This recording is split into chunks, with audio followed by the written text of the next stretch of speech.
Hey guys, today I'm doing this review from another point in my house because I didn't want to do it in my room because it makes a lot of noise and it's kind of late. That's because I just watched the last episode of Westworld, episode 9, season 1 of course, and it was really good. It wasn't as good as episode 7, I mean I keep reminding myself of episode 7, but it was really good.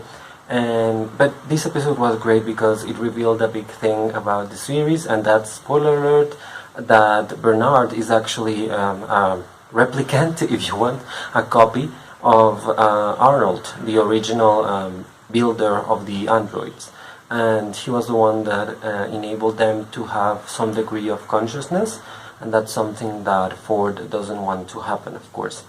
So yeah, so that was a big revelation. Although I mean, the build up towards it was a little bit too slow, and I actually knew what they wanted us to know, like half an hour before they actually said it. I mean, it was pretty obvious, and you know when Dolores entered that like dungeon, that underground facility where they actually built the first prototypes. I mean, she's one of them.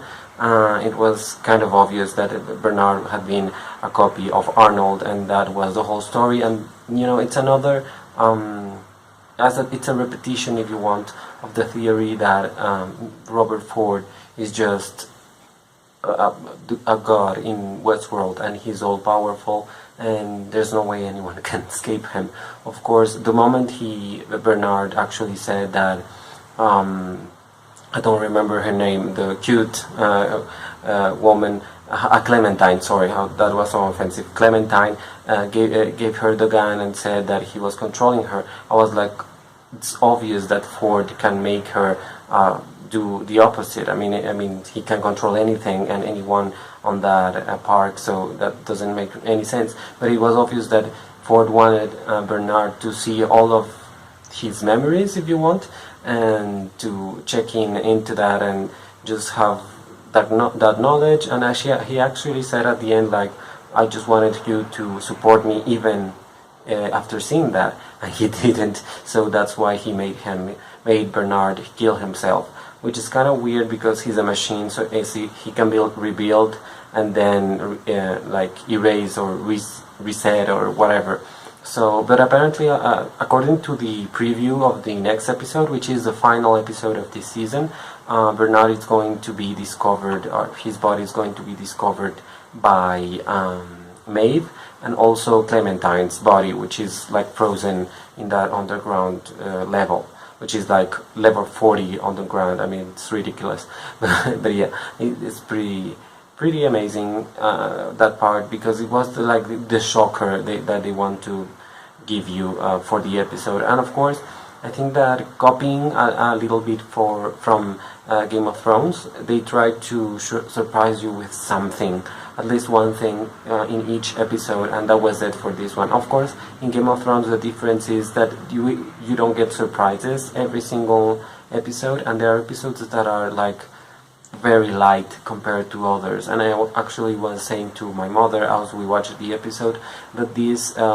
series is a lot less violent and a lot less sexual than Game of Thrones. Even, I mean, and they had like an awful sequence. I mean, it wasn't, you think it's awful, but it's not really awful, because you have all these massacred androids by William, and you realize like, oh yes, there's a lot of blood and there's like an arm moving and everything, but you didn't see it. You just saw the outcome of it.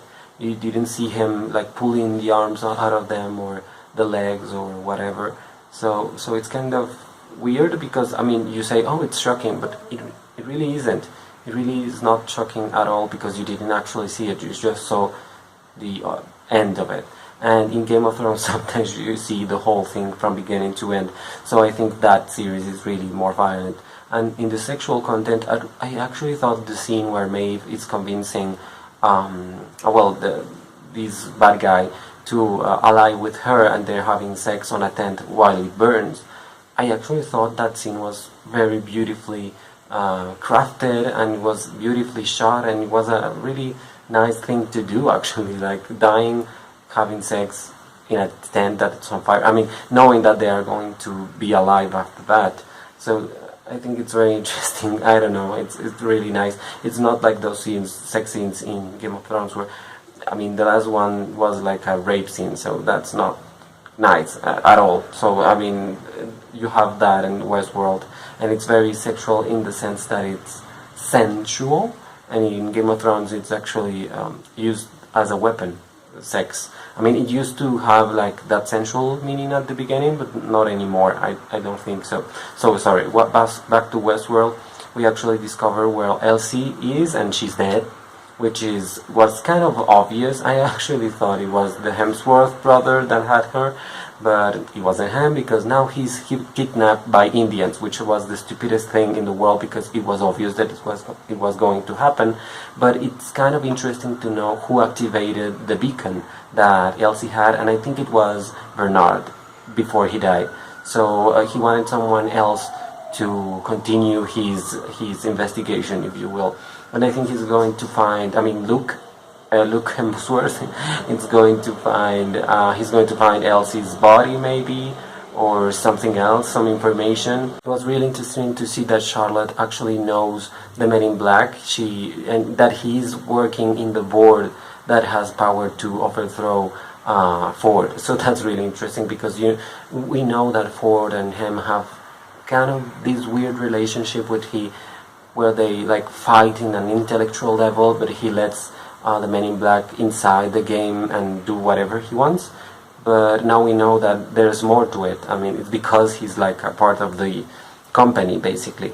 And she wanted him to vote against Ford to be, to remove him from power. But I think that's going to be that's going to fail. I mean, Charlotte believes that she's smarter than Ford, and I bet she thinks that she's outsmarting him and that he doesn't know what's happening, basically. But he knows. I mean, we all know that he knows what she's doing behind his back, and I mean, I don't think she's going to be dead, but I think she's going to be convinced in a very, gentle manner, if you will. I don't think she's dying, because I think to be honest, I think Tessa Thompson is like a big name now, not huge name, but she's well known now, and it doesn't hurt to have someone that has a big name coming back for a second season, which has already been confirmed. So I think she will both be coming back, and Evan Rachel Wood and Anthony Hopkins and Tandy Newton, and possibly maybe even Jeffrey Wright is going to come back. So I mean, he's an android, he can come back. But yeah, I mean, aside that, I mean, the William, I don't remember the other guy's name, and Dolores thing, it's kind of repetitive. I've already seen it, and the fact that he rebelled against his new brother, the brother of her fiance, I mean, that doesn't really mean anything. Like at all, that rebellion, and that he's going to use him to get Dolores, that doesn't really mean anything. I mean, who cares, because they are people that don't belong to the game, and maybe they are being used by Ford. That's what the preview kind of leads to, I mean, the images. But I think that the big piece there is Dolores. I mean, we don't really know who Dolores was being controlled by. Maybe it was by Ford, maybe it was by Bernard, maybe by someone else. I mean, who knows? I mean, she thought Bernard was Arnold, because she also remembered Arnold, so he thought that he was Arnold, but he wasn't, because she killed him. And that was the other big revelation of the episode, because we all knew that, we all sensed actually that Arnold had him killed. Arnold killed, because he didn't want the park and the androids to go the way Arnold wanted.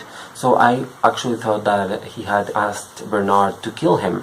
But then it got revealed that, and it was true, that Ford had created Bernard after Arnold's death. And now we know that it was Dolores that killed him. So that was really interesting, and I do think that probably Ford ordered her to do it.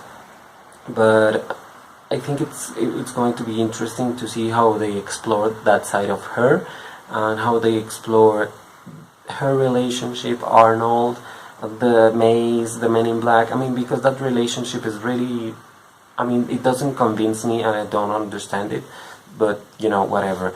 Besides all that, Maeve, of course, was amazing again, and she's going to build her army and kick some real butt. I mean, she's going to kick ass in the next final episode, I bet. I mean, she looked amazing in that preview, so I'm really looking forward to her being the surprise, being the one that outsmarts Ford, and I think she's all ready to do that. I mean, she has outsmarted practically everyone, and no one is even noticing that what she's doing. So, and apparently she's building her army, and everything is going to shed basically. So that's going to be very interesting, and I know that season 1 will be ending in a huge cliffhanger, so that will be very interesting to see. So yeah, that's my review for this episode, which I just watched 20 minutes ago, so that's really great. I'm going to do some reviews of other movies that I saw today later on, so expect that soon. Thank you so much for watching this review. Please like this video, comment, and subscribe to my channel. I'll also share this video in your social networks if you will.